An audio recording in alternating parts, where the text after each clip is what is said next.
کابل کې د جمشید رسا خیریه بنسټ له لوري د کتاب لوستنې د سترې سیالۍ پایلې په یوه ځانګړې غونډه کې اعلان شوې او بریالیو ګډونوالو ته مادي او معنوي ډالۍ ورکړل شوې.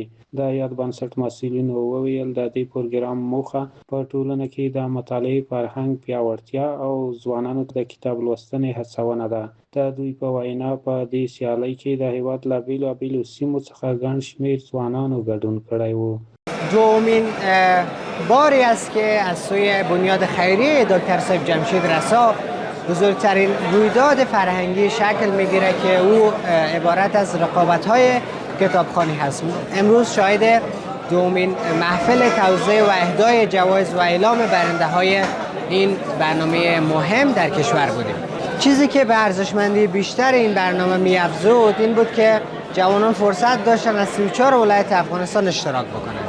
په جوړو شوو مراسمو کې د سیالۍ غوره ګډونوال وستایل شول او د هغوی د هڅونې لپاره ورته بیلابیل مادي او معنوي ډالۍ ورکړل شوې. ګډونوالو د دغه ډول پروګرامونو هرکلی وکړ او ویل چې دا ډول نوښتونه د ځوان نسل د فکري ودې او علمي پرمختګ لپاره مهم رول لري.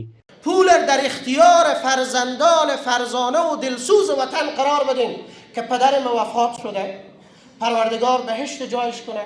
ما میخوایم به اونا ثواب برسه.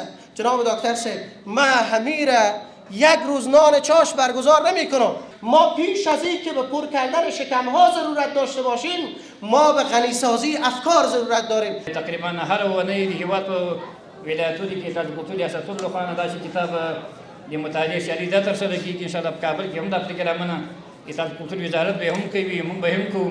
او له تاسو نه غوښتنه دا ده چې آینده کې دا پروګرامونه نور زیات شي. د نورو علمي او د اکاډمیکو مرکزونو نمایندګانو غوښتنه دا ده چې تاسو هم دغه برخه ته مخه کوئ تر څو زموږ د ځوان نسل د کتاب سره آشنا شي. آینده روشن از آن نسل است که دانش و کتاب را چراغ راه خود قرار می‌دهند. عصر ما عصر انقلاب فکر و تکنیک است. ما در عصر هوش مصنوعی قرار داریم که همه این دستاوردهای عظیم از اندیشه و تجربه است که از متن کتاب بیرون می شود.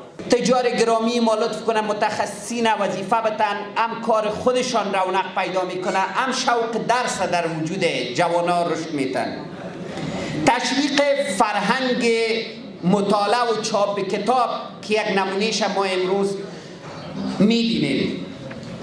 سرمایه گذاری در آموزش و پرورش یکی از بهترین سرمایه گذاری است. د جمشید رسا خیریه بنسټ مسؤلینو ژمنه وکړه چې په راتلونکي کې به هم د مطالعې او زده کړې د ودې لپاره ورته پروګرامونه ترسره کړي.